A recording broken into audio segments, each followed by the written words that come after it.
Okay, we shall move slowly to Ella and mental reality. For you who do not know Ella, she is a fellow EASIan from Finland. And besides that, she is an EASIan and as well a landscape architecture student. She is as well part and I guess one of the co-founders of You Tell Me Collective, which is a group of Finnish students doing some really nice things. And now, let's say, unfortunately, or luckily for the rest of us who are not in Finland, all of their, doings and meetings and lectures are online. So I will share the link for the Facebook, page of theirs. You can check them out. And Ella has been dealing a bit with, mental health amongst the architects and architecture students, especially, So we are approaching a bit more personal and gentle angle to the theme of reality. How do you deal with these, very overwhelming things, and all of this mess that's happening all around us, and how to deal with all of these acknowledgements of fucked up world and architecture studies. And she as well held a workshop in Switzerland at EASA Tourist, which was dealing with this subject as well. And alongside her were her friends who are, I think, a yoga teacher and a psychologist or a psychology student. I'm not sure what the title. We had Hilda Uusitalo, who was my friend from Aalto, who was studying architecture, and then we had Saimi Hyru, who is a psychology student. Okay. So, I don't know, I guess that's more than enough for the intro. And I'll let you get the stage, and I posted the link to the Facebook page of You Tell Me Collective. Please check them out. They're really doing some amazing things. And I hope soon we'll have an opportunity to actually go to Finland and see those things, live. I hope so as well. Okay, thank you for the introduction, Tamara. I will try to share my screen. Just one moment. Can you now see in like full screen? Yes. Okay, perfect. So thanks for having me. I'm a bit nervous to have this talk because I need to make like a disclaimer. I find like the topic of mental health a bit difficult to talk about. Like one aspect is that I'm not a mental health expert. Like I don't have a training or background in mental health. I'm just like an individual who has kind of struggled during my studies a bit, and then kind of developed this like interest towards the mental health and what are the kind of systems that may cause some distress among architecture studies or architecture students. And I also think that mental health is a bit difficult topic to discuss about because it can be like it's something that is culturally charged topic, and of course as well like individually charged topic that we all of us have kind of our own beliefs on these like topics of mental health and mental illnesses.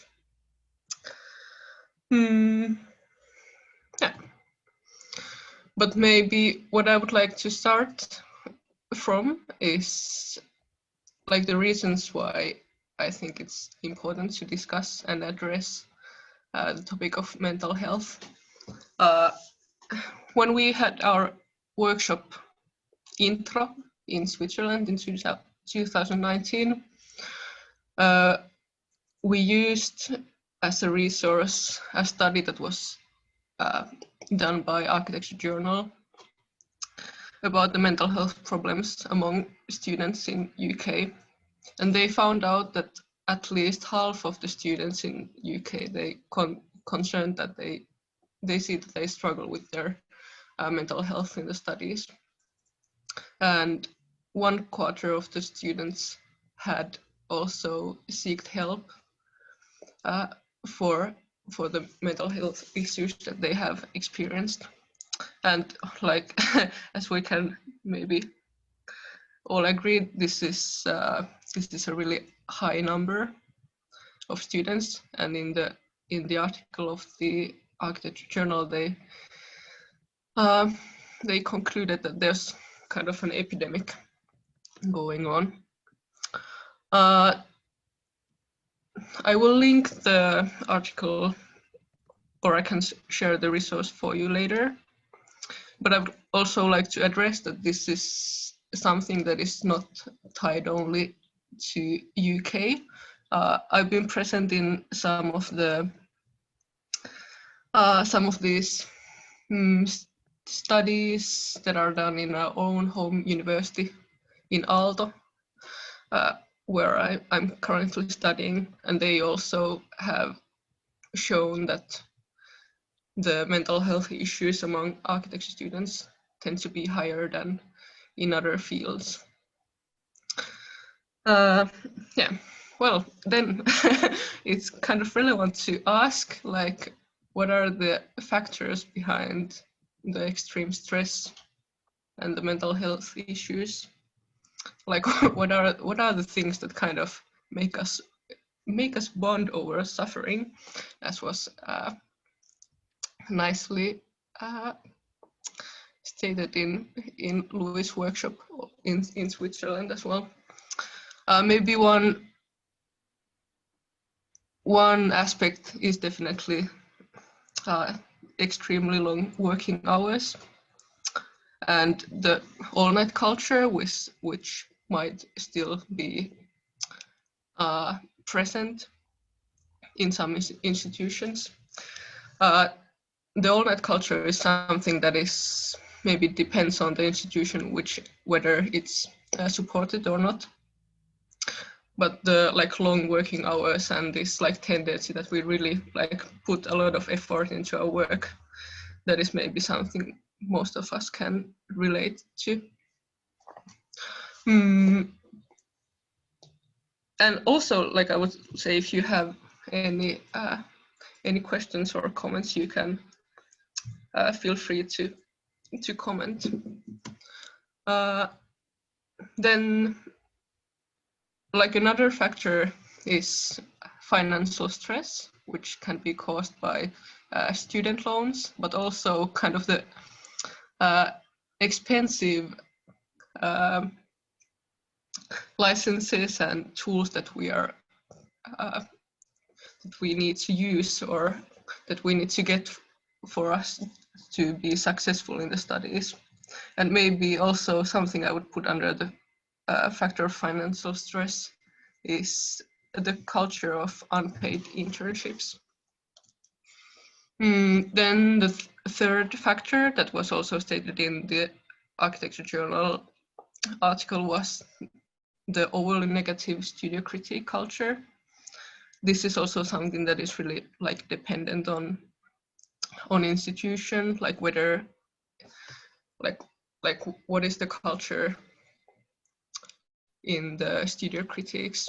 And that is also something that in the Finnish institutions have changed during the last decades, that it's not maybe something that is nowadays concerned as something that helps the students to develop or to grow as architects. But for example, in our in workshop in intro, we found out that it's something that is still quite common. Then maybe a fourth factor that wasn't stated in the Architecture Journal article is environmental anxiety. This is something that is not maybe studied a lot yet, but something that is based on the observations me and my peers have done. And this is something that can be caused by this like possible value conflict between an individual and the industry. Since, for example, in Finland, we have a growing understanding how the construction industry is contributing to climate change. And this is something that is can be quite a burden for students to handle. Then here I would like to ask you if there are some factors in the architecture education that are contributing to the excess stress and mental health issues of students. And I will now stop sharing, and I will share you a link to Fling board, which is something really similar to Miro. And we could maybe, I'll put the link to the chat. And if you feel like it, feel free to write down your thoughts or insights. We could take a few minutes for this. We're learning about so many types of boards. Yeah. And how to communicate. Yeah, exactly. But it's really, if you have used Miro, it's really similar to that one. I even found Flinga more intuitive, like the first time I used it. Okay. I don't know. Maybe you want to share the screen, show people the interface and how to use it. Good idea.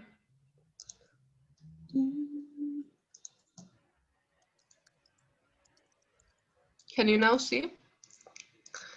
Yes, so and guys, you have the link in the chat. And it is completely like anonymous. When you're posting things, nobody can see that it was you.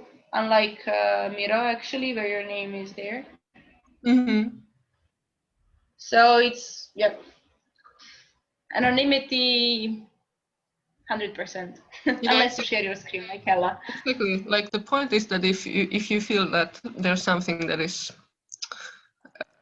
you feel too vulnerable to share with your own name and your own face, then it's possible to address that thing here anonymously. Yeah.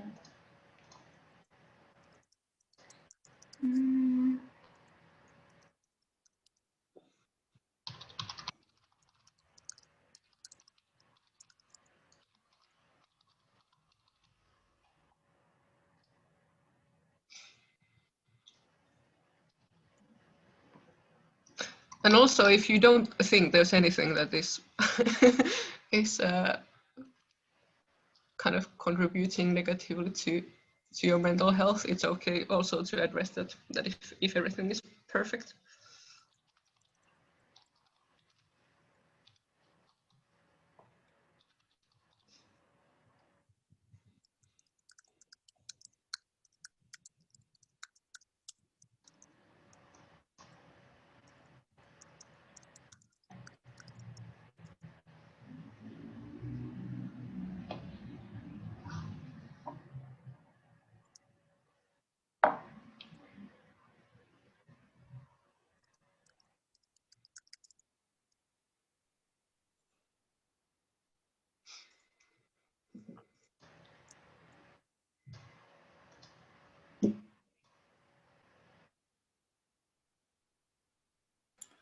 I like how there's only like this one side and like not really like any experiences of like the university taking action to stop this. Like if you go to the other side of the board, like The next question, don't go there yet. Okay. Free. It's the next question. I thought. Yeah. We're dealing with the purple one right now. Forget about everything that I said. I thought it was Sorry, oopsie. Good thing that you said it. So we know that this thing is yours. The comment. No, it's not mine. It's not mine. You didn't fill it up. Okay. It was just like interesting, but yeah, I thought it was like well, whatever you like, you can do both, just like opposite sides. Sorry, I don't know how it works. How can we write a message on the sticker? On the upper right corner, you have this. Show it, Ella. It's here in the upper corner. All right. And you can choose the color, the shape. Yeah, and then just like press enter and it will become visible here. And I think unlike Miro, you're the only one who can move around your own whatever you posted there. Like if you put it there, like nobody else can move it around. I mean, you can move it away just so you can see what's happening underneath, and then it will stick back. So don't leave it on top of the question. Maybe.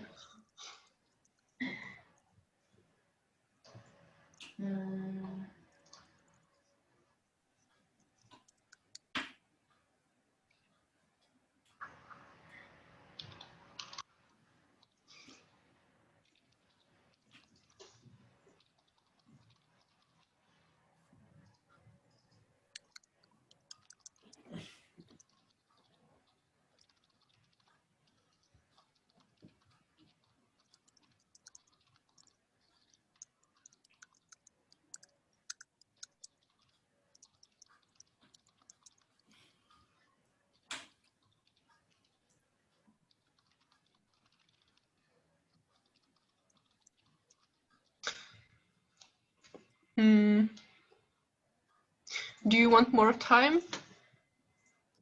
Because I still see that there are some. Maybe we can have 2 more minutes. Yes, it's always nice whining about your education. No hurry. You have so much to say. And I love how all the things are so elaborate, like very long ones. How do you make these lines connecting things? I don't know. I wish I could help. Okay. I can only post the post-it notes.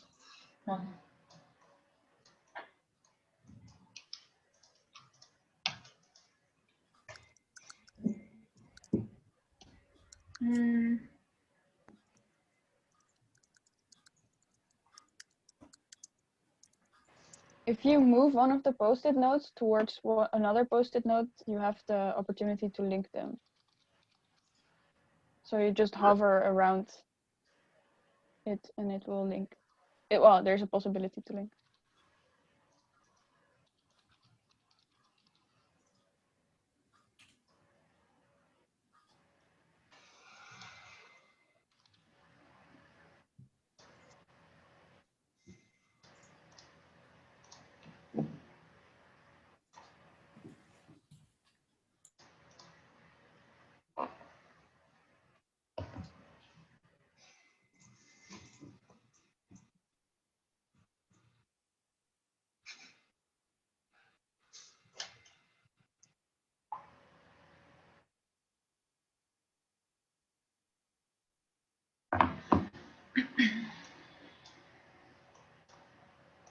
Okay, there's like a lot of good points here. No, you can move others. Cool. I will now maybe stop sharing.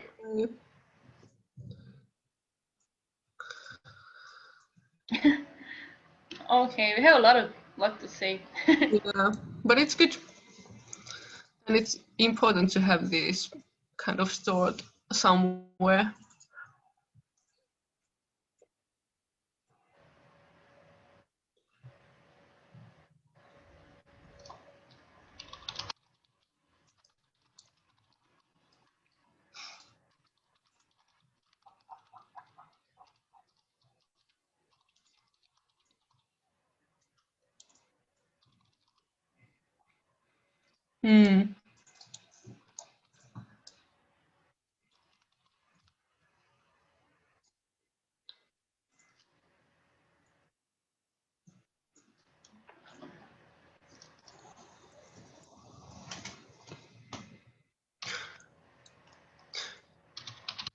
Maybe we can. I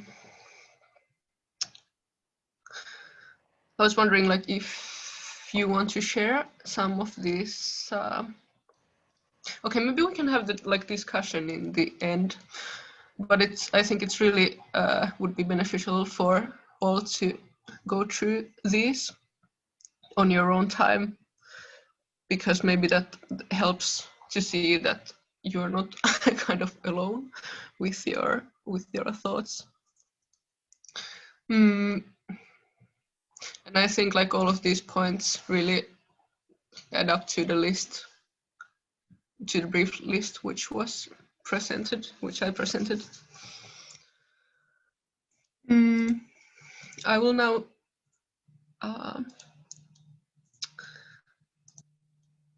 share again.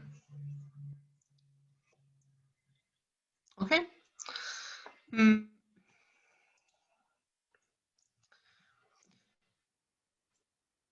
So maybe after mapping out like what are some of the factors that can contribute negatively to the mental health, there are some proposals that I would like to present for you on how we can as students protect and nurture our mental health.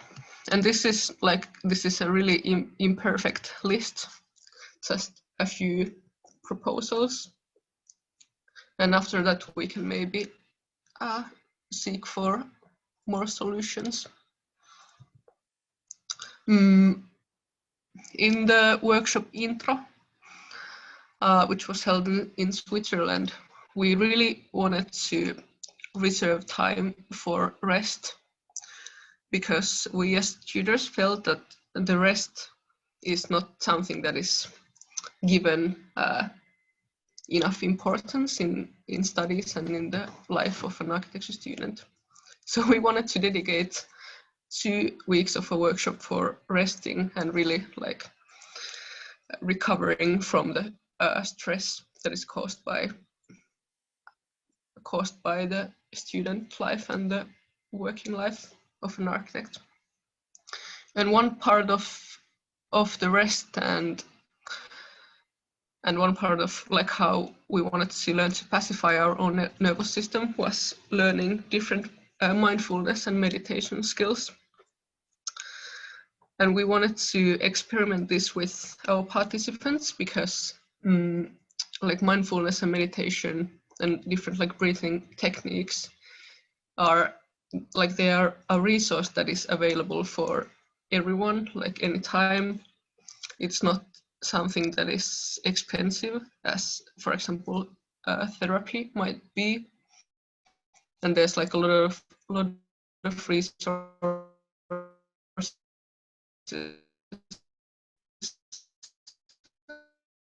as well each day, and we wanted to see like how this affects our mental state and also like our experience of reality.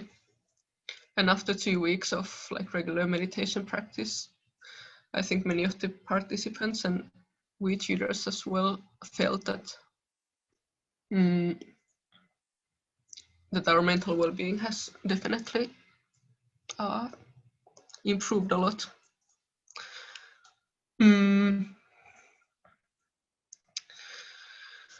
And like, of course, like meditation and mindfulness is not something that as its own can solve the like systematic issues that are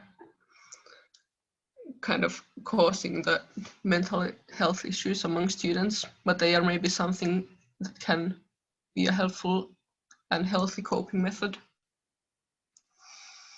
Then like another thing that can be done in the universities, and that has been kind of changed during my own studies in Aalto, is that like learning emotional skills has been brought to the curriculum.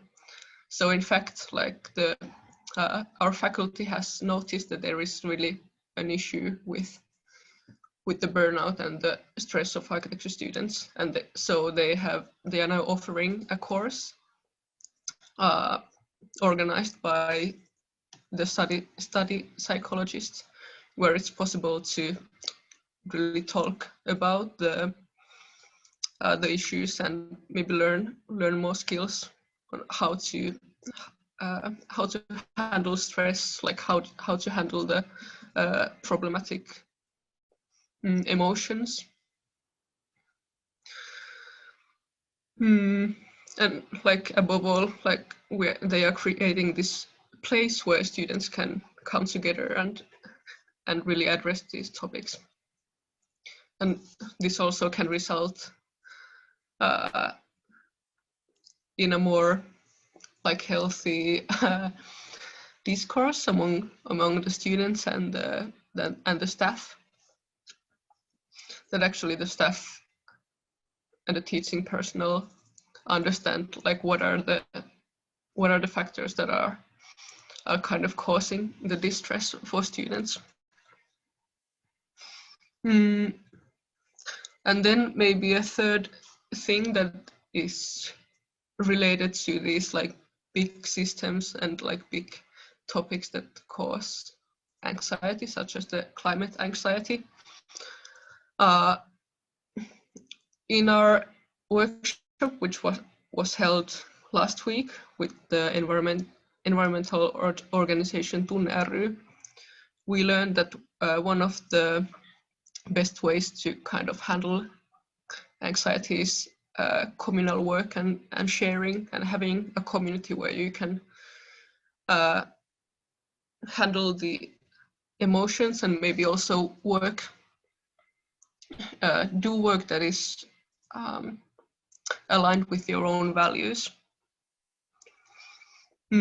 So something that could maybe help us students would be to create communities where doing meaningful work and like having meaningful conversations is possible. And this is something that we are trying to do in Finland with the You Tell Me collective. That as students we are able to kind of bring up the topics that we want to address and we want to talk and solve. And I think actually EASA is a place that where this can also be done in a successful way, because EASA is a place where we choose our own topics and we choose like what is meaningful for us, and we can create a framework where we can spend time on working and examining these topics. And maybe what is related to the reality EASA this year, maybe when you're thinking about the national gatherings or the workshops that you want to organize, maybe it's helpful to like pick a topic that really is concerning you or giving you distress, and then discussing about it with your peers, and maybe somehow find a way to work according to your values. And from my like own experience, I can say that this is really something that has helped or improved my own well-being, that I have a small community where I can address and work on the topics that are most important for me, although it's not always possible in the university context.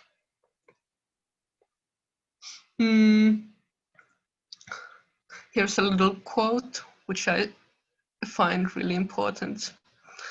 It says that we need many kinds of reading circles and small communities where members can safely and at their own pace contemplate what is actually meaningful and necessary. And maybe inside EASA we are already practicing this, that we have this community where we can really on our own pace contemplate what is meaningful for us in architecture. Maybe next, and where I would like to kind of finish this brief lecture, is I would like to ask if your home university or your student community is taking action to protect and nurture students' mental health. And we could do this in Flinga. Again, it's the same link.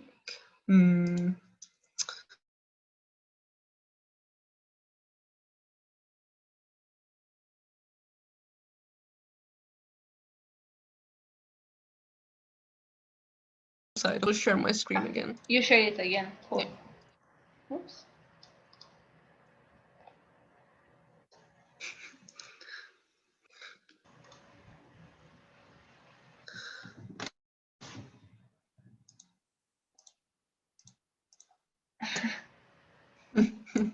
I see that there's some points already. I love the big no in the answers.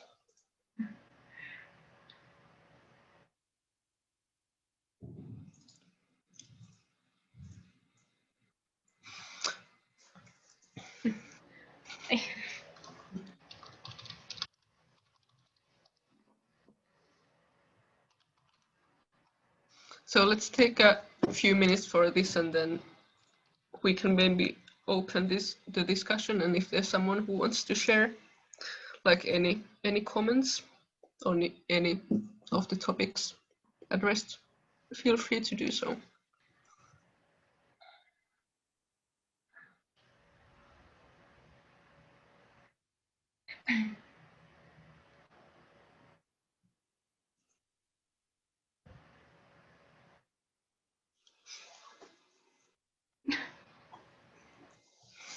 I love this, like getting drunk, smoking, music to cover your thoughts. So wait, your university is providing you with Weed? weed? No, student community probably, not Ah. university. Yeah, but the question is your home university. Student community, yeah. Yes. Good student community. Well done.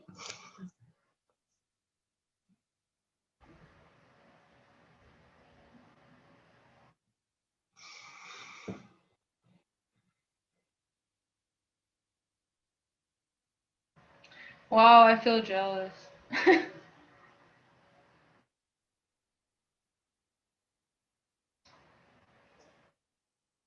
I guess this is also something that is really like depends on the institution. And now since we have so many different Yeah, maybe write down like which university or city it's in that you're referring to. Maybe, I don't know.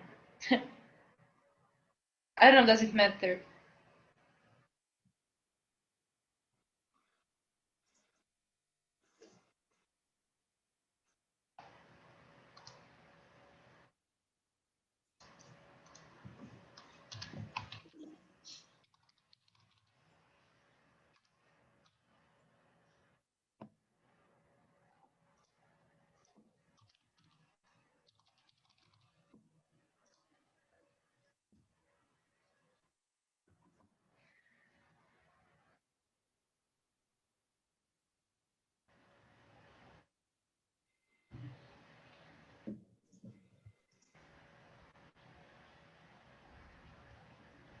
Also, maybe EASA can be considered as a student community.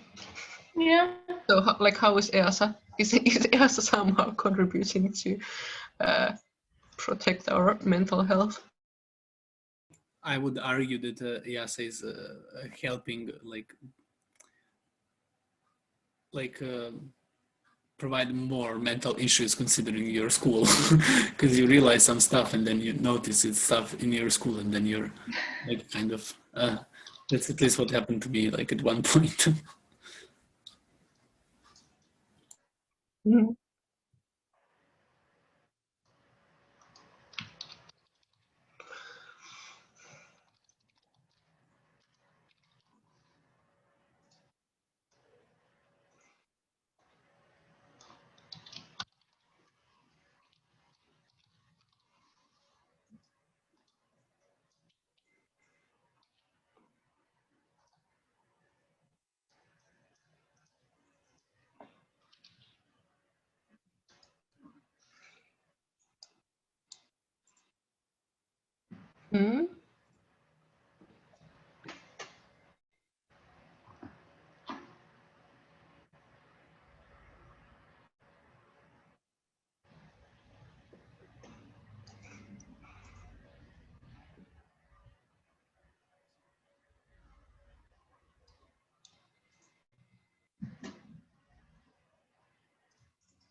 Let's maybe have one more minute. Okay. Yeah.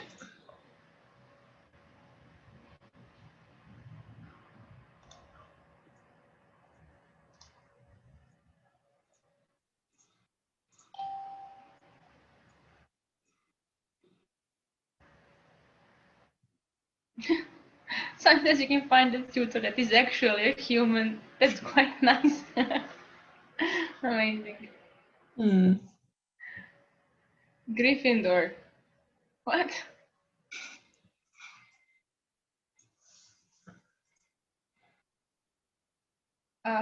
Deadline extensions by doctor's approval. Amazing. Help.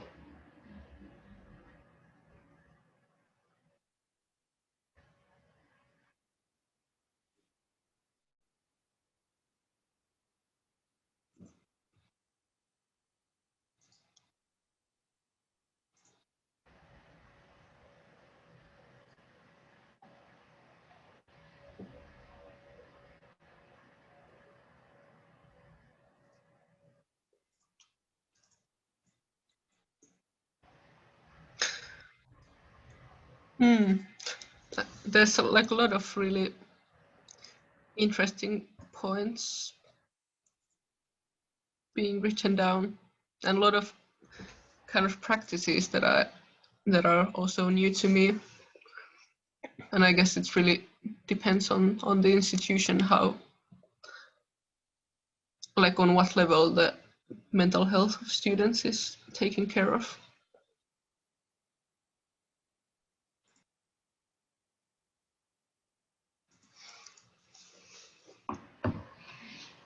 Okay.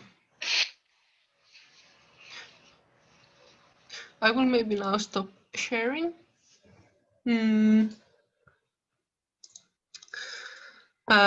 now I would be, or at least for me, it would be really interesting to hear if there's someone who wants to share something.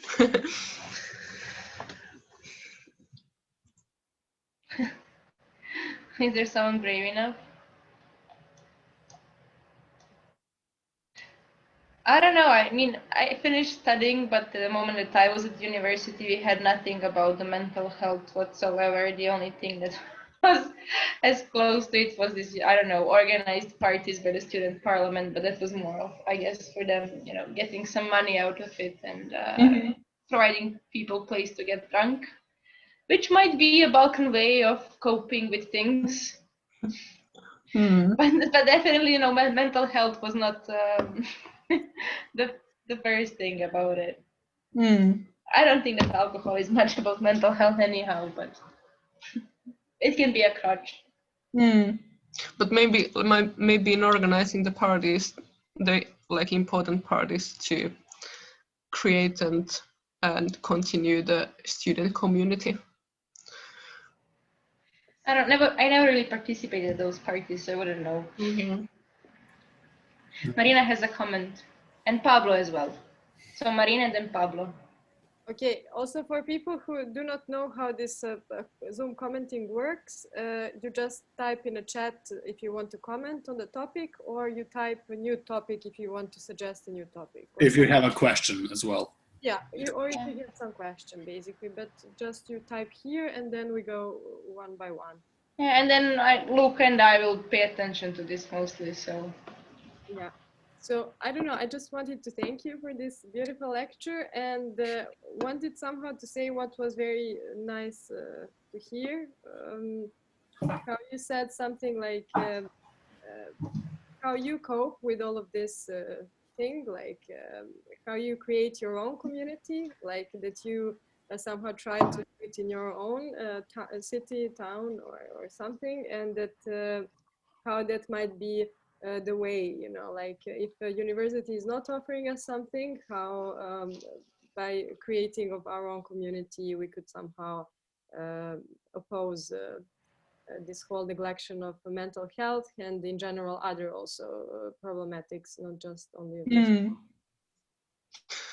Yeah, like in Flingaboard, someone wrote down something that there is that it's not possible to question the teaching. Like it's not possible to understand like what are the values behind what is being taught.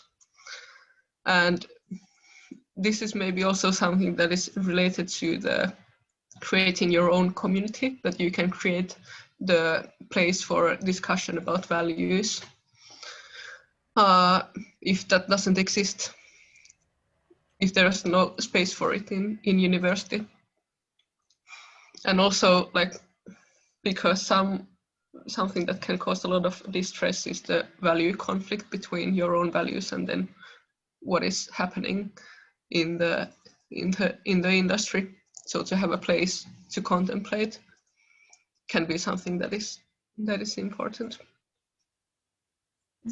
But I also feel that like one person and like a small group of people can have a big impact on how, like what is the culture in the faculty. Maybe this is just like from my Finnish point of view, but that's how I feel. And Pablo has had a comment. Yes, Pablo, go ahead. Yes, I wanted to comment about this positive critique that you were mentioning at the beginning of the lecture. That yeah, I have like this doubt about how, because we are, of course, there should be respect always in like among teachers and students, and horizontality is always good and has to be there. But after talking with a teacher about these topics, there was something that was a little bit like, I don't know. Yeah, well, she was basically saying that one of the problems that we could face getting a very soft or like falling into a little bit of protection in schools is that once we get out to the professional world in whatever shape we want, we were gonna face like people who weren't not like as gentle as teachers or friends, or like they were gonna be a little bit more aggressive. So in terms of preparation for a real facing the world situation, that to be so like extremely positive, more than just honest in a way, could be not very good for the future of the student in a way. So like, what is your opinion about it? Or Tamara had a comment on your comment.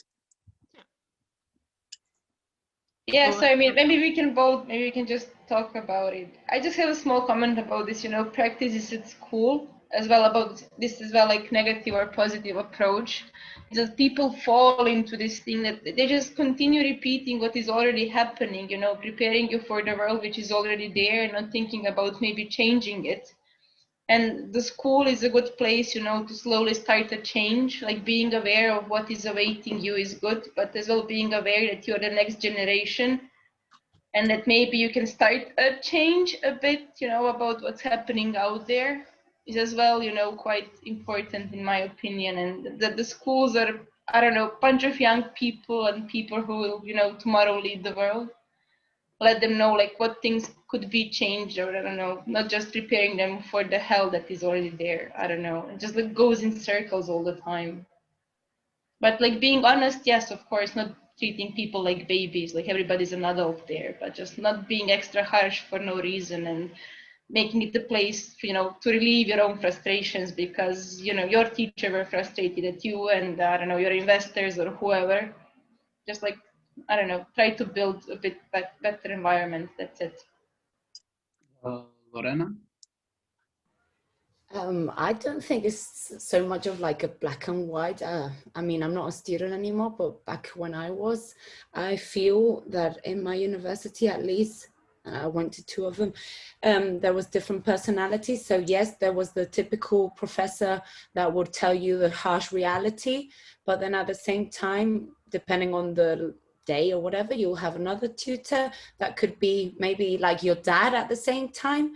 So I mean, I think also the lectures yesterday taught us that not everyone out there is going to harm us. We can be lucky that depending on where we're going to apply, they might be super cool thinking, oh, like ex-EASians, and you click straight away. Or there might be people that at the end of the day, if they act like this with you, you don't want to work with them anyway. So, I mean, you should still stay positive and not, okay, yeah, let's face the real shit well, so let's all be bitchy and miserable. I'm sorry, no. Like, and then adding to, I wanted to add something else, I completely forgot. So yeah, I'll say after comment again, if anyone. Comment from Iconia? Yes, where I can maybe add up to Tamara's comment. Where I see the problem is that when the teachers are too harsh, you tend to be super dependent on their opinion, and then you don't have this own confidence about your projects. You think that they're only good when the teacher approves. So I think they could give you more space to think yourself about your projects, not only to you don't only think that your project is good only if your teacher approves, because there are so many different opinions about it.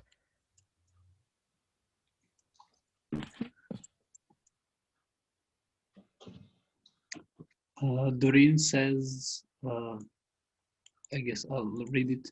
Read it. Yeah, I think we are accepting too much in the architecture profession. We devalue ourselves and therefore keep in life this structure where people are allowed to be unprofessional and be unreasonable.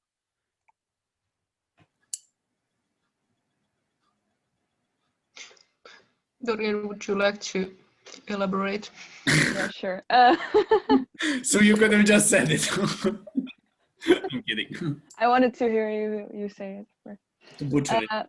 No, I mean, I think it's just that there is this climate right now in the profession, and we are upholding this by allowing these unprofessional behaviors also in university life. Because at least, for instance, in Delft, we are at the same time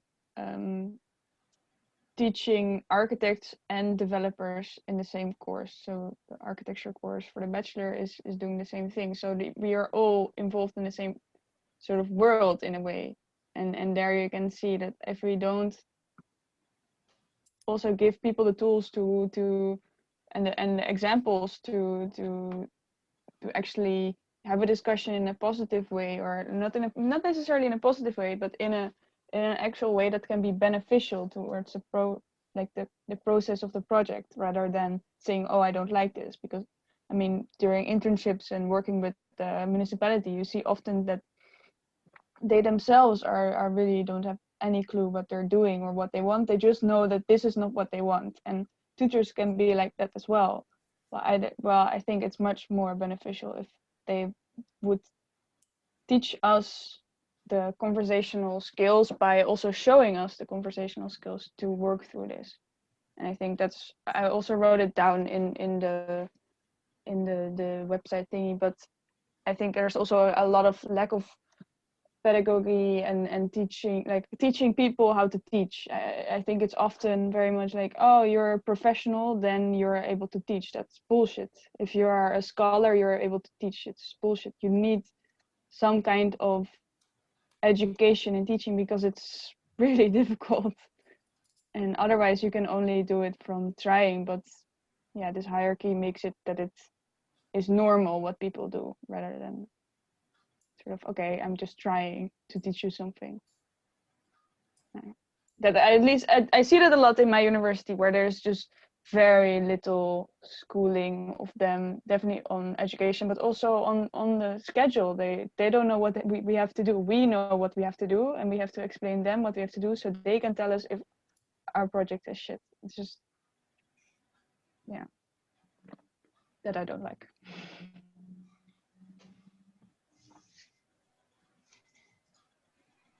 Go ahead, Lorena. I guess we could go on also never ending talking about how the teachers and the institutions could behave, but I think at least from our side, we should think more about how we should teach one another, student to student. And I remember back in the days, maybe first years, maybe in masters, You're don't not do it that as old, much. come on. Hey, well, Back this in the corona days. has added 20 years straight away, you know.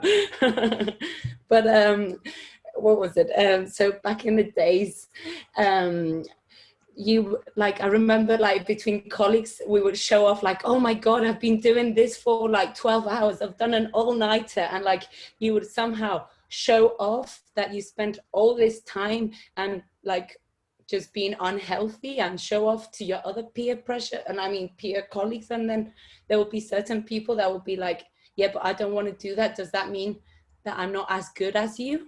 And somehow it was hard to like follow the crowd or not follow the crowd. And I don't know if this sort of personality was happening in your universities, but I thought that was just a bit unethical in a way. Just show off how much you haven't slept or you haven't eaten or you have had so many monsters and whatever. I have a little question for Ella. Like, Go ahead. how is this course that the school like introduced? How has it affected like students? Has it helped them? And since you started doing these like regular meetings, like for the workshops and everything, has that like changed a little bit the culture? Like, has anything changed, improved, worsened, or like how has it affected like student life in general? Do you know?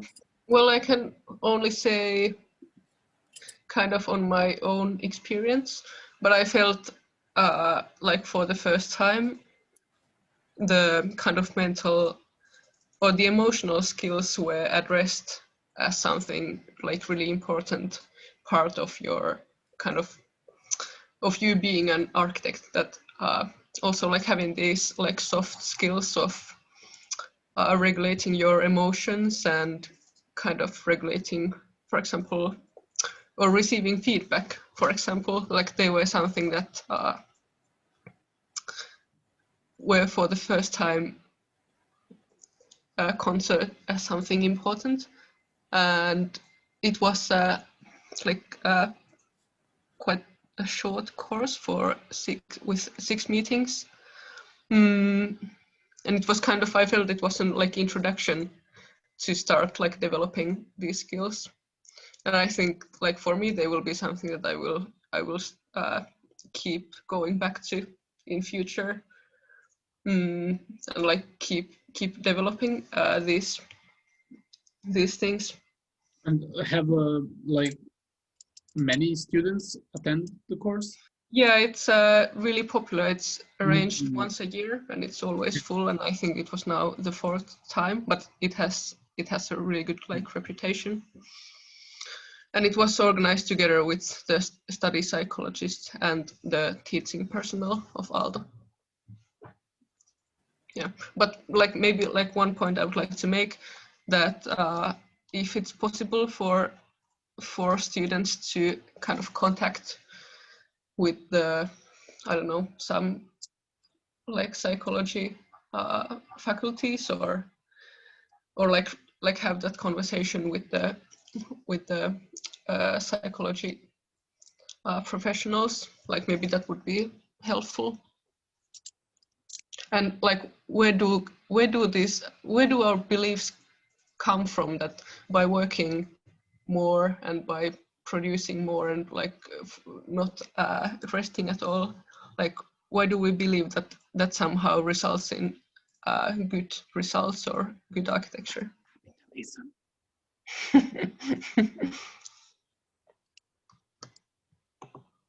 Because you need money to buy all the shit you don't need. Yeah, but as I said, this is like really difficult topic, and we could go on for, I don't know, 2 weeks as we did in our intro workshop, and not end up in a conclusion. But Pablo had a comment. Do you want to say something? Yes, very quickly. I was just thinking about Doreen's comment on learning communication skills, or how to teach, or how to basically tell our ideas and how to defend them. And I was going back to the whole educational process, in which the student is always challenged in order to learn, and this idea of taking yourself out of your comfort zone in a way, that is I think is quite important, because otherwise people would become into bubbles, and like I understand that there is a lot of different rhythms. Each person has its own one, but I'm quite curious about where could it be that thin line in between what is like encouraging somebody to learn, and pressing too much, because it's not so clear. It's not something very easy to define, I guess. Mm. So yeah, that's the comment. Elena? Yeah, continuing what Pablo was saying, and Doreen, about communicating skills and stuff, I really think that it's important. And the thing is that most of the times, because of how harsh the university rhythm is, you communicate while you are in the studio. And this is not like I would say, proper communication. I think that there's a connection between having like spaces for students to hang out, like spaces in the universities that they have their own freedom to talk to each other, because I think this is a very good thing to kind of like resolve the illusions you have on like everyone being so competitive. We are dealing with the same, I guess, problems during our university. So I think we should, like, the universities should provide, maybe not even psychologists, maybe just spaces for students to hang out together. Yeah. I agree. Tamara, next. Yeah, regarding this like Then toughen up approach that Pablo was, telling about, of course that stands, but then I think there are some people who are abusing this. Like this seems like a common sense, but then I think it's been misused quite a lot, and abused as well, as a paravan for like not dealing properly with human beings, not just students. And there is as well one more thing. I think at least at our university, whoever is teaching, they haven't done any sort of course in pedagogy or something, if I'm pronouncing it right. I don't know. Is it pedagogy? Yeah. I think so. Some sort of thing should be like obligatory if you're going to deal with a bunch of, 19-year-olds, 20-year-olds, or whatever. Like, you might be a really good architect or theorist or whatever, but if you don't know how to actually deal with people, I don't know, maybe we should like protest and make these sort of things obligatory for people. Just do a fucking course, of how to properly teach and approach people, and like be aware if you're like abusing your power, because it is quite, position in power. I don't know, in other universities, please tell me if your teachers are obligated to do some sort of course or something. Are they educated on how to educate? I don't know. That's it. Doreen was next.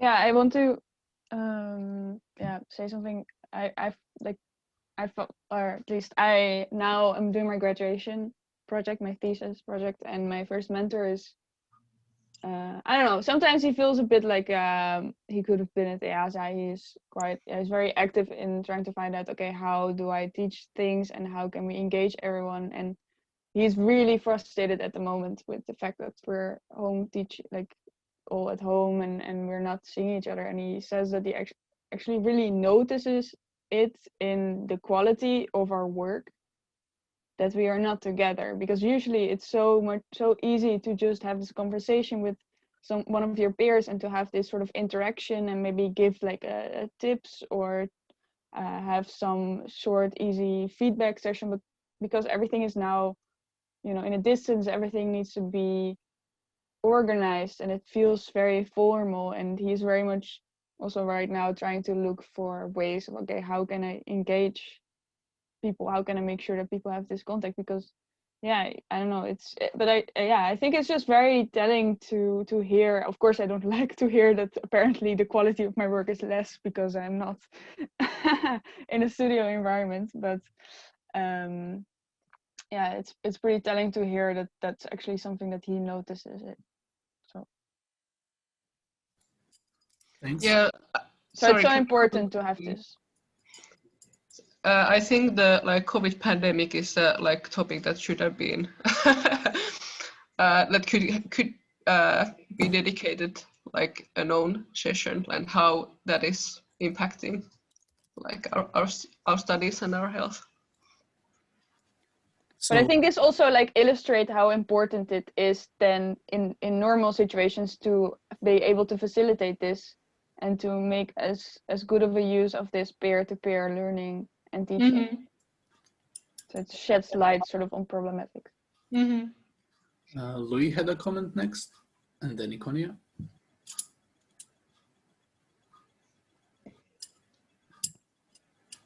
Hey, so yeah, this is super interesting discussion. I was thinking about this idea of the assumption that the problem has emerged because it's kind of a mistake, and my just to take a bit of a critical angle on it is like, what if it's intentional? I mean, hierarchy is essentially in the name of architecture, you know, it means topmost of the technicians, like by its very definition. And what if it actually is functioning as a program of social reproduction to recreate hierarchy? So social reproduction of certain kinds of attitudes that allow hierarchy to exist. And it's a long system of, you know, we're essentially one of the longest running professions of hierarchy. I'm not sure how to say that properly, but you know, we've got thousands of years of hierarchy within this profession, and it's a really extensively long history of systems of control. And you know, one of the things that's probably been handed down through the generations is that, well, I've been treated badly, and this badly, and I've broke my neck, and I've worked really late, and I've done all of this stuff, so now I can treat others badly that are below me or aren't doing the same. So the builders, the carpenters, we treat them badly because we've had that experience, and we go, I've pushed myself to the limit, I can treat you badly, and you need to push yourself to the limit now as well. And yeah, so as a social system, we think it might be broken, but what if it's actually working? You know, that these are actually just the social reproduction of archetypes and the social reproduction of managerial and non-managerial types of people, and especially the majority of the people, to point out, you know, something is the majority of people in architecture are from middle class or upper middle class backgrounds, or extremely privileged or wealthy backgrounds. And the reality is that those people are attracted to that profession because they're part of a cycle of reproduction or social reproduction. So the mental health in this particular way of analysis, I guess a deconstructed analysis of a systems analysis, is like, what if mental health is just a trade-off that allows a broader system of command and control and keeps things in check, and we keep a hierarchy of a division of labor, you know, to be. Thanks, Louis. Ikonia had a comment. Yes, I can maybe add an interesting example. What last semester I did a studio, which was actually all about these hierarchies and more about how we work rather than what we do, the project. And it was actually, maybe it can add up to what Doreen said. We were really encouraged to cooperate we did the project in a group, and we were really encouraged to work with other groups. And also, for example, the studio organized that we would have lunch together, everyone from the studio. We would cook together. We had even movie nights or things like that would really help in this whole atmosphere. And in the end, we also had to do, the whole studio together, a film about our project. And this whole communication, I think, I mean, it is hard to also, if you're not really someone who dares to say a lot, you probably get left behind a little bit. But also, I think the whole spirit in the studio is so much better. Yeah, I think it works. You don't need to have these hierarchies necessarily.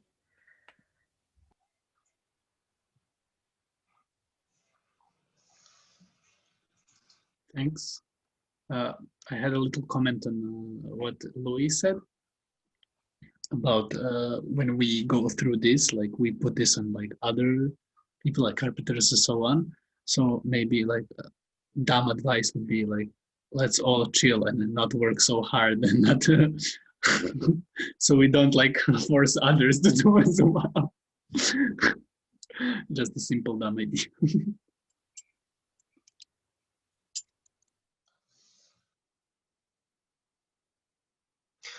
Can I comment quickly? Pablo had a comment. Pablo, you go first. No, after you, please. Okay, maybe like some, I don't know. I feel there's kind of like we're balancing between, is it better that the teaching is really, I don't know, like harsh and challenging for us, or whether it's something where we might feel comfortable or confident. And maybe like from my own experiences, I'm just like wondering like what is the context or the approach that helps me or motivates me to go further, or like teaches me more, or makes like helps my own learning the most. And maybe from my own perspective, I would just like to say that in the context or in a situation where I feel that I'm somehow equal, or I feel that I'm how to say, like appreciated, like in those contexts I feel that I'm able to like contribute more, and I'm able to put in like better work than in the context where I'm constantly like challenged or in a like competitive situation. But this can like definitely depend on person. Okay, Pablo's turn. I wanted to answer a little bit to Louis' comment about structures and the inherent structures within architecture by definition. And I was just thinking that even though I think it's quite precise to say that architecture is about structures, because I think it's exactly like that. The things that what kind of structures are enhancing community values, I think, like, because I was thinking that there's always structures in everything we do, and that is the basis of structuralism. But from that vision or that perspective, I think that there are like some structures that could be helpful in a way, and some others that could be more aggressive for this horizontal development of human interaction in a way. So, for instance, when I remember when we were in EASA INCM Bulgaria, this is just an example, but there was this Teddy, organizer of that event, was commenting on this Dunbar number. There was 150. And I can't forget that moment in which he was explaining how this amount of people along history was providing like a framework for knowing each other's that was very successful in a military way, in any kind of community. There was like the limit number of people that could interact with each other in a good way, that after that you were not able, I think it was something like this, maybe you can correct me, but more than 150 people was like overpassing this limit of understanding each other, and then to feel empathy towards each other. So I think this was an example of a good structure. Like we had a structure that was delimiting the number of people. Why there are no others that could be used in a way to produce like good things? I don't know. And another example was these 5 obstructions by Lars von Trier movie, in which I was creating this framework for creativity.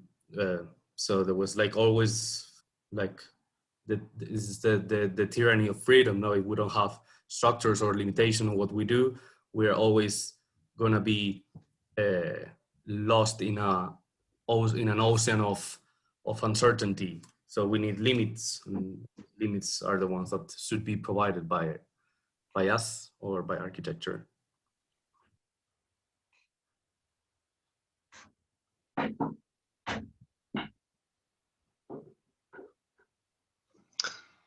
Gab wants to say something, no? Yeah, I just want to make a quick comment as well on the thing you said before about working less or working less harder, avoiding pushing people to work as much as we tend. But I think that this whole kind of working so much is a bit in the mentality that everything that we do in university has to be quantifiable. I mean, it has to come out in numbers and in drawings and production of stuff or model and so on. And I think in some way we don't value enough the reflection part or the non-quantifiable work that someone can do. And this kind of having this rhythm of production kind of adds for me a layer of maybe stress or in competition and which is not so profitable, not so profitable for the sort of a creation of a community in a safe, let's in a nice environment. And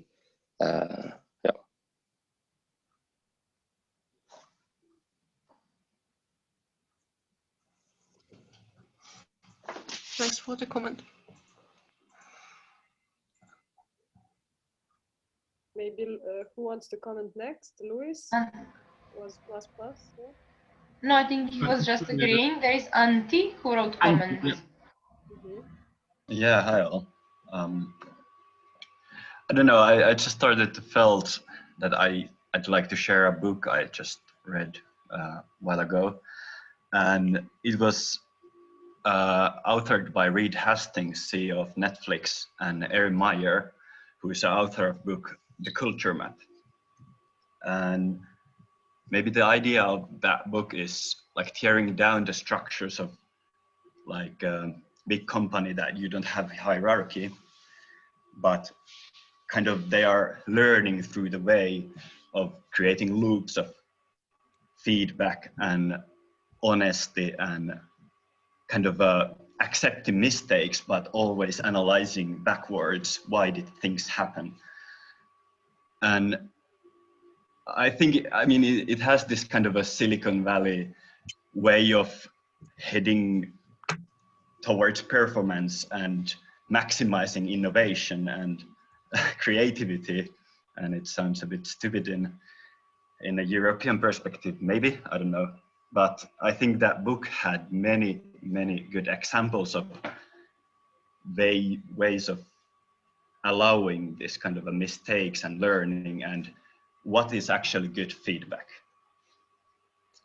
And yeah.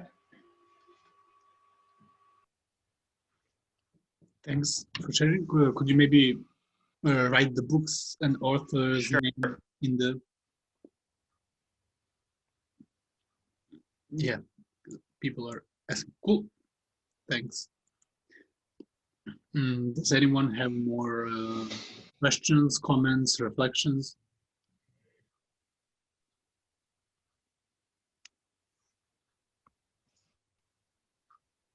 No. Okay, well, I guess then maybe we can, yeah, slowly like see if somebody is here for the open mic and maybe wants to talk about. Maybe we can shift why this presentation and everything that Ella did was actually important, and maybe we can think of ways of how this can pose a problem to the architecture that is happening now, and the way we are teaching, and how this transform like afterwards, like transforms us as architects. How do we work afterwards when we become professionals? Yeah, I guess I think this would be, yeah, I think we can, since I feel like we started like a nice discussion, I just wanted to check if somebody who was here like to talk on the open mic is here, but I think no. So I would like to honestly continue with this, if everyone's fine with that. So I would go back to like what Elena said. Yeah, just a small comment, open mic means that anyone can introduce any new topic, basically, if you just want to talk about something, or I don't know, propose something that yeah, you would like to. And it doesn't have to be, you know, you can just like be in like 2 sentences or 22. Yeah. I think Elena proposed one. Yeah, okay. We can just. Yeah, I just wanted to check because we had some people who applied, but I guess they're not here. So I would just continue with this. Elena? Yeah. Yeah, I don't know, like I mean, I like to be challenged, and I think there must be a good challenge in our profession, and I really appreciate that. And all of these debates and the things that we do in EASA and everything, it really like changed me, and like how I think about architecture and the world, and how I communicate with people. And I really like, I find it really important to have this interaction and this, all of these social mechanisms and stuff. But at some point, yes, it becomes really toxic, and it is just like how, for example, like maybe this is why we have an unpaid internship, and maybe why we have this, we are becoming this cheap labor, let's say, when we go out of the faculty. I mean, yeah. Or like, is this about how we do with architecture? Like, is the architectural, I don't know, that is built, kind of, how much does it take into consideration the social aspect of it, and the surroundings and everything?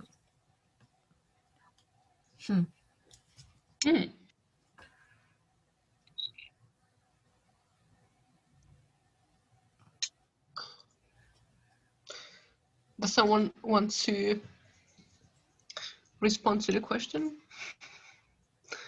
But I think that was a really like valid point. And I will just quickly link to the chat one of the articles that I mentioned in the lecture.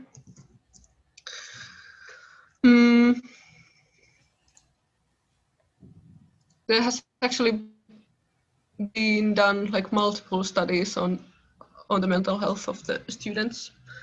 Like the one I mentioned was done already in 2016.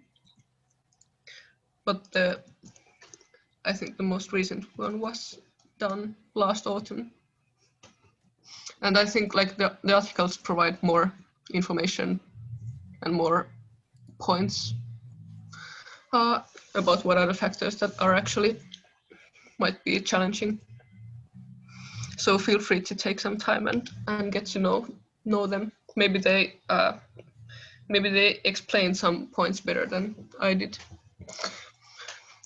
And on my behalf, I would like it would be really interesting to continue on this topic, because I think it's a important discussion, and I really would love to. I love learning from you, and I love hearing your perspectives as well. But thanks on my behalf. Thank you for doing this, for like doing it in such a short time that we contacted you. It means really a lot. If anyone, does anyone have a comment on what Elena said? Because we have a new topic that is like connected to this, I'd say. No, so I will read. Pablo suggested the new topic. He said, I would like to ask you guys about digital media affecting our mental health in a good and a bad way. Maybe he can... Also trying to connect with the previous topic we were talking, not digital media, maybe in a very general way, but also focus on this architecture, student life and education of architecture.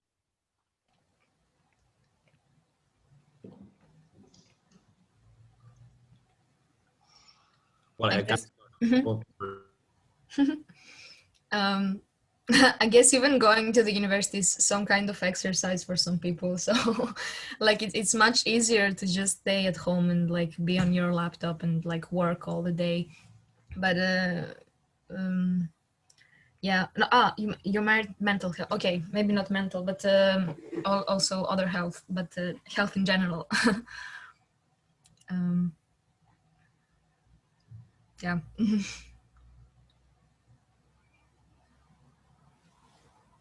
Yeah, I think it affects not only mental health, but also like health, body, and like our well-being, like in general. Yeah, we still keep on separating a lot mental and physical, right? It's not for everybody like connected. Yeah. But you stated mental, that's why. But it is connected, I believe. I really like what Vilius wrote in the chat.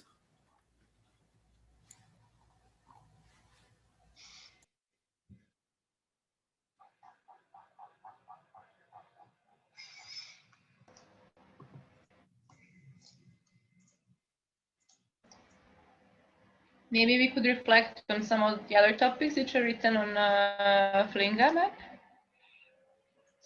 or things how we deal with stuff. Maybe reflect on that since we have time, because now it's officially like open mic time.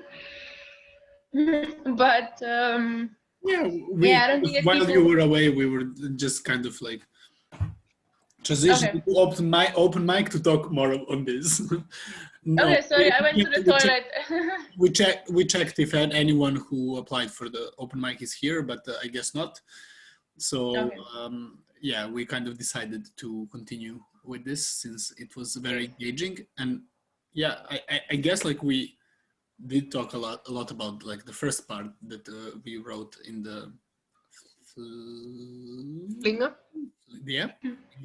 Sorry. Well, maybe we could talk about this like other part, like you suggested, like this dealing with because it's I guess everybody has these examples of like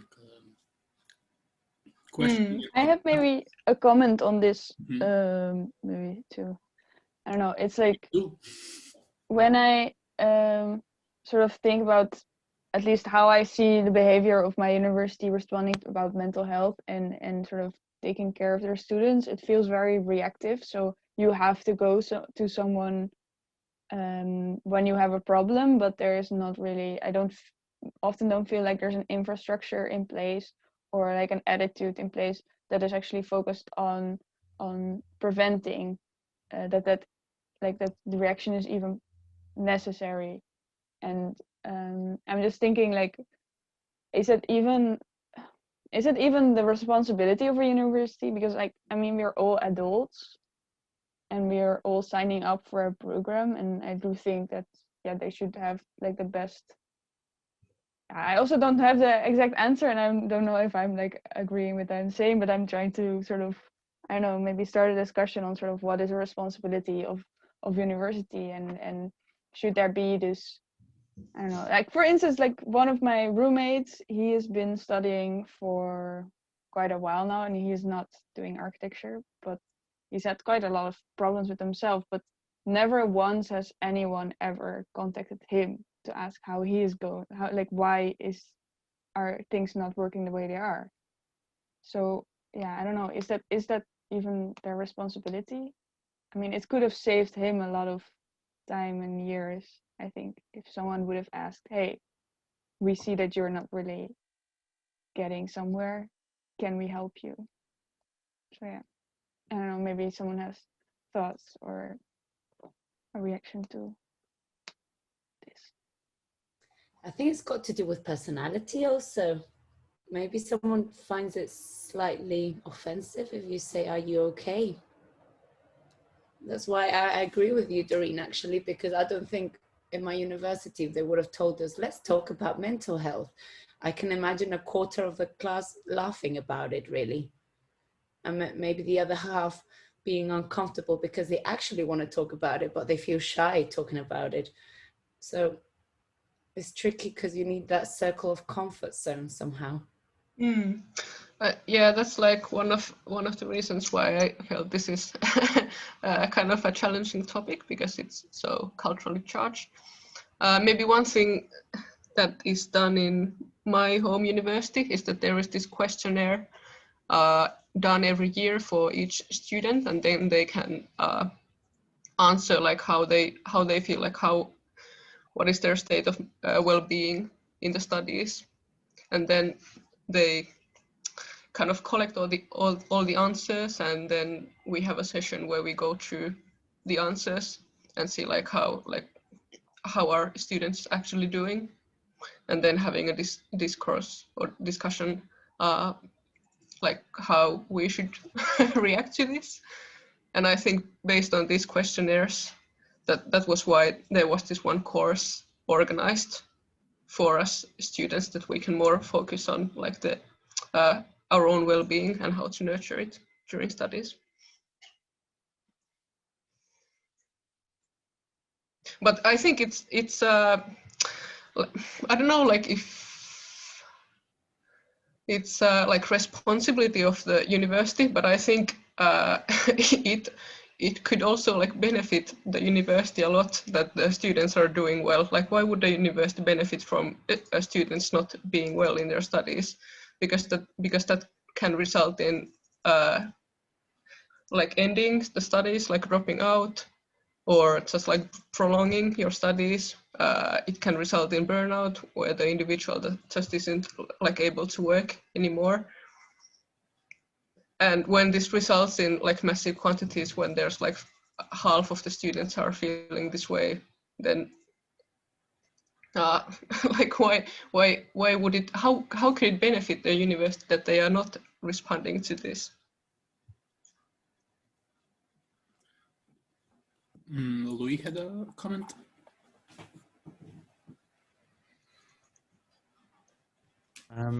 I think that you're right, Ella, what you were just saying.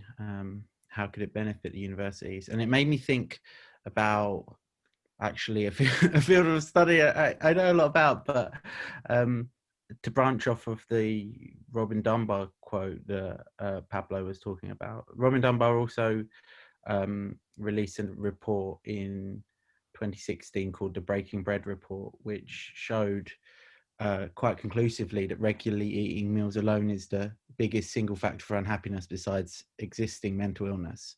So it's one of the major causes depression in our cities. It's one of the major causes of you know, a decline into a difficult situation with your mental health, being isolated, particularly around meal times, and it might lead into further problems later in life. So I'll write it down. I'll write that down in a minute.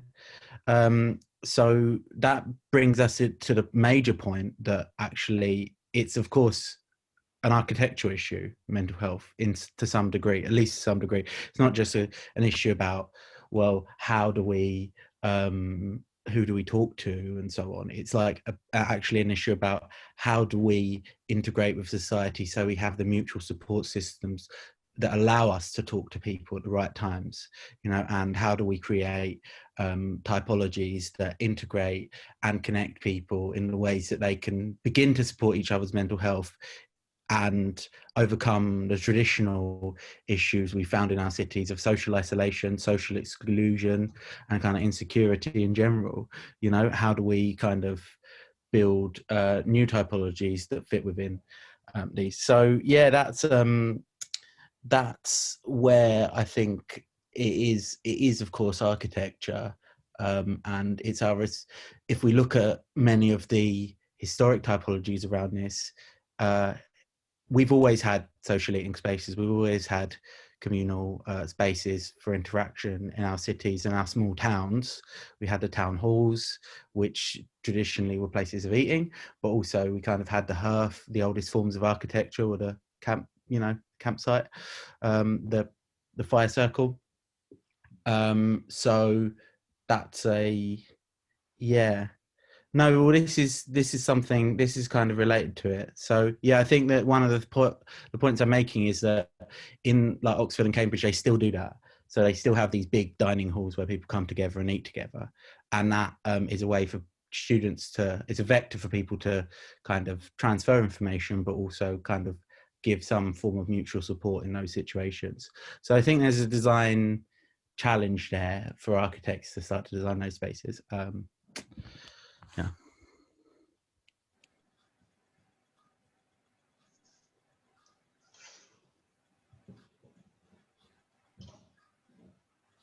Thanks for the comment.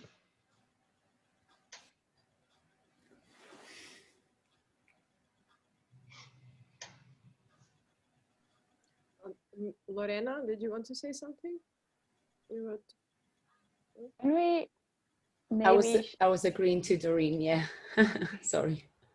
Maybe, I don't know, are there people that maybe want to share something that they are doing right now to enrich or improve their sort of mental or physical health, or like any tips that they could share? I was wondering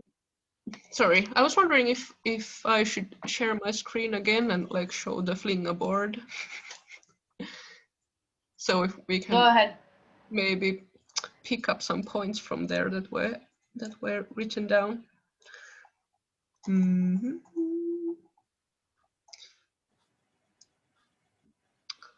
One moment. Okay.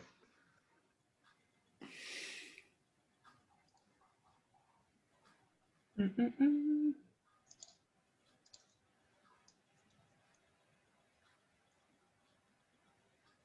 Oops. Can you now see?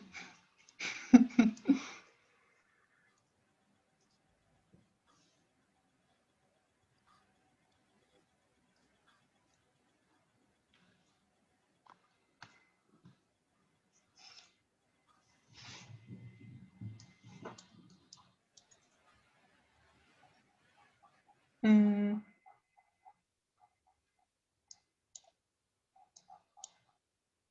Actually, adding to this, oh, sorry. No, you go a random anecdote. I remember when I was in Portsmouth in down south England, they did an exercise which once a month they brought all the dogs and puppies that were abandoned apparently in whatever shelter, and they brought them over to the library for students to be in the library with the puppies. Again, I thought it was adorable, but then at the same time, again, where is the animal sort of Is it cruel? Is it not? But yeah, just a random thing that I thought that was quite adorable. I know that there's many offices that have like office puppies.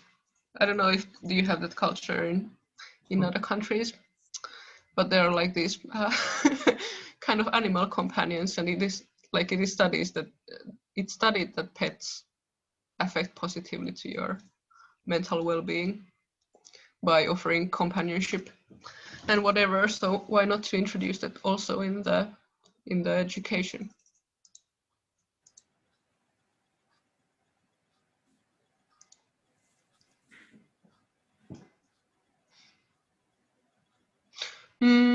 But maybe like one point I would really like to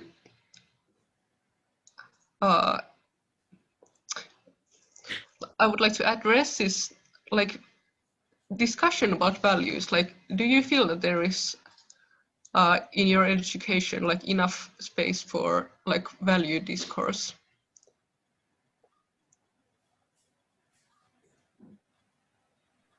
Could you maybe elaborate more? Like what kind of values, in what sense do you mean? Like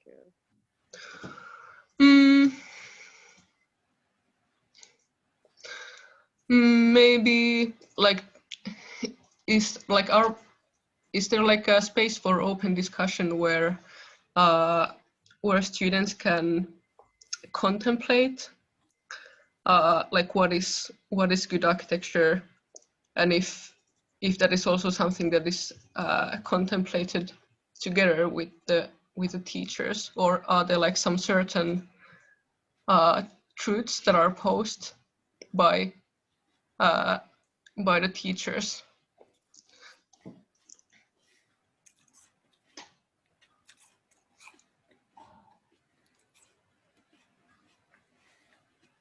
I know for at least on the TU Delft, I mean, there were some teachers, and I also saw it. I never really experienced it myself, but I heard stories about it.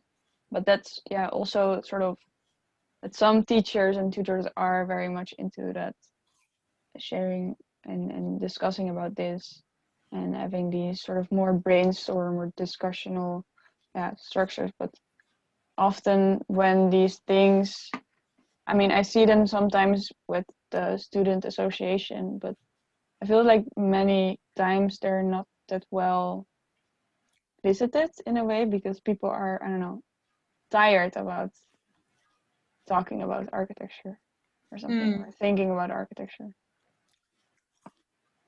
They just want to break. They want to go home or drink beers.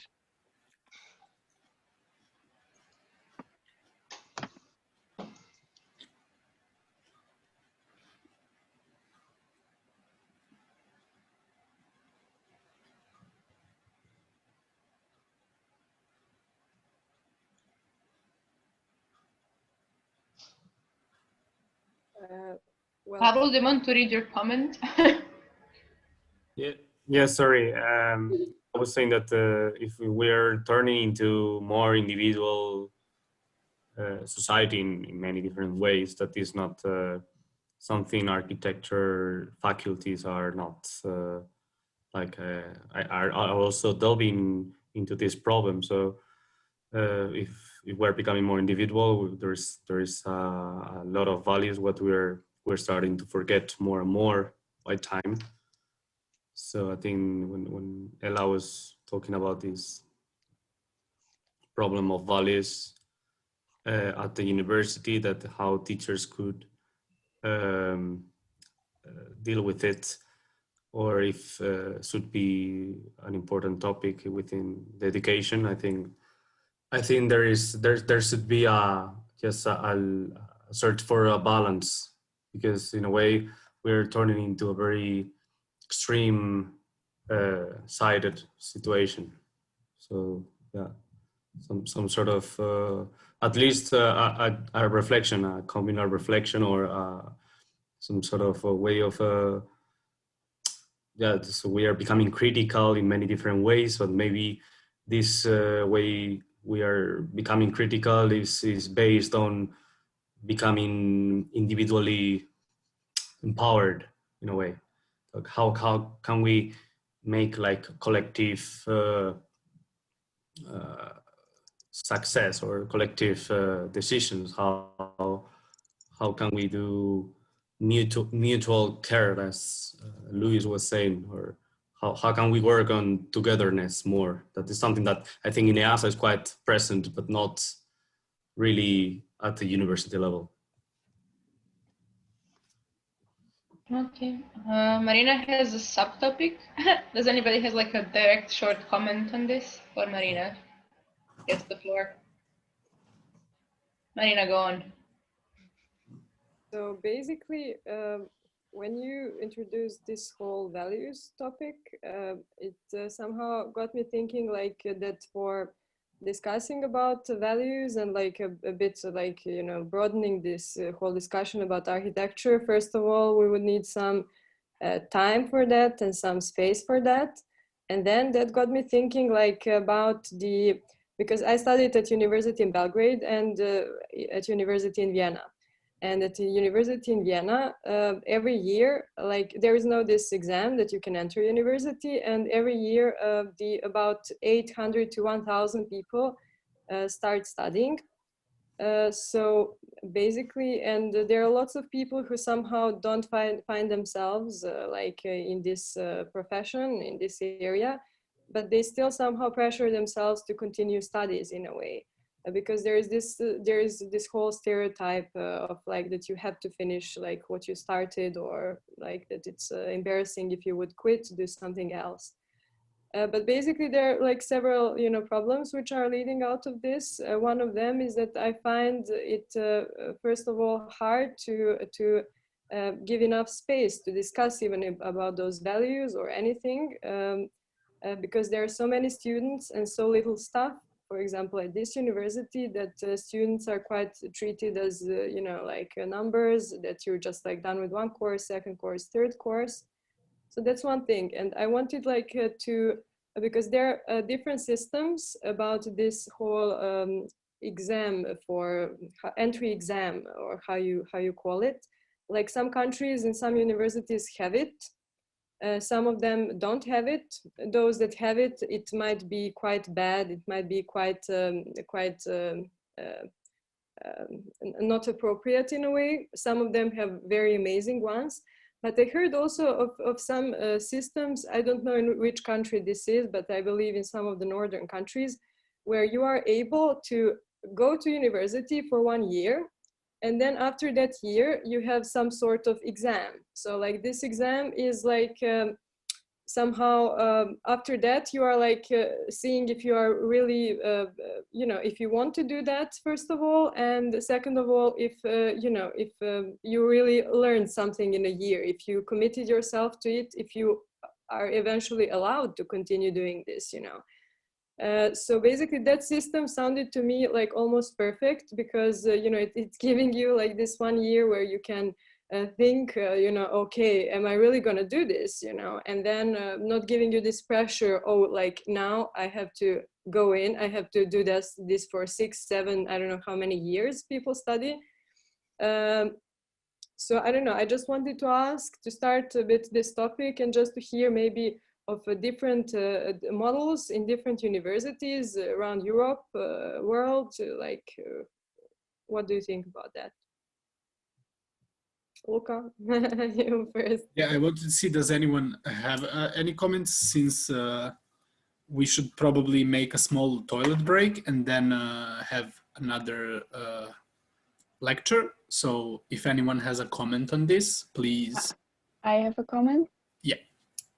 So yeah, as an example, for us at TU Delft, you have to have at the end of the first year, you have to have at least 75% of the points that can be awarded throughout the year. And yeah, it's something that I not just see at architecture, but also throughout the whole TU Delft, is that there's a lot of stress on this, because people are very scared to live in a way, or plan actually, or join like a social club, because they're so afraid of not getting those points. Because if you don't get those points, it can be that for 3 years you're not allowed to enroll in that program. And of course you have, you know, it's nice that you have this way of also showing people themselves, like if they are up for the challenge in a way, or if the course or the subject is for them. But I do think that this stress is very, is not very healthy for very all these young people, because they're also so very young and they're just starting, and they're often just moving out of their parents' houses, so they're very vulnerable. Some also, at least in the Netherlands, it's the first time, like when you're 18 you're allowed to drink, so you have this drinking, you have this living on your own in a big city, all these new people. It's like so many things that come at you, and then it's also that you have to have these 75% points. And I mean, I agree in a way that you have to have this point where you're able to sort of show people how far or on what kind of scale they are, but I'd rather see it in a way that you say, okay, hey, we advise that if you have at least 75% of the points, then we think you should stay. But if you are if you receive less points, then they would advise not to. But it's not a disallowance, so there's not this added stress of okay, you're not allowed to join, but more it is, hey, we think this might not be for you, but it's your own choice. But it's also to do with money, because if people drop out later, it will cost them money. So it's more about the money for them, and that's the thing that I don't like. Lorena had a comment. I thought it was quite interesting. It's quite a lot of pressure, 75%. In England, for example, for the first year, it actually doesn't count at all what grade you have for your final degree. You only have to pass just because of this, because the first year there's a lot of other interactions of living alone or moving out or whatever. And I thought that was amazing. And well, also that's the excuse of a lot of students just being like, I need a 5 or a 50%, and that's about it. But it helped a lot to not have that pressure of, oh God, this first year that's going to put my average of whatever percentage at the end. So, and also going back to Marina, they do foundation degrees of architecture, and it's super helpful. I didn't do it myself, but again, I think in England is more known doing a gap year or a couple gap years between high school to university degree, and it's more known to potentially do a foundation degree before doing architecture itself. So again, I thought it was quite clever, because when you're 18 you might not really know what you want to do with your life. So yeah, that's it. That's a perfect sentence to end this whole debate. Thank you, Lorena. Thank you, Lorena, and thank you, Ella, once again. Thank you, guys. Ella. Everybody for participating. It was so lovely. And sharing their thoughts. So I'd say we have a break of 5 minutes for toilet. It's 10. It's still 7. Until 7 minutes of break, let's say. Because it's exactly because our next lecturer has a project to do tomorrow, so I would like to respect his time. And since he already Pablo asked, do you all guys start uni direct after high school? Yes. Yes, I mean, you're not obliged to, but yes. But you're kind of obliged in a social sense. Yeah. You know, the whole year of your life, like you've been told that right after you must do this, and right after that you must do your masters, and right after that you need to do your PhD if you like really want to be something. I guess so. Yeah. Okay. Sorry. No, I was saying just in Italy, like after high school, people directly go to university, and more like, I don't know, many of them get lost like after the first year or second year or maybe 5th year. I just took a gap year and I was seen like a isolated case. Like everybody starts right after university, like right after high school. But then I just see that they get lost, many of them. So maybe should advise like some months or a year or something to start later could be a good option. I don't know. Yeah.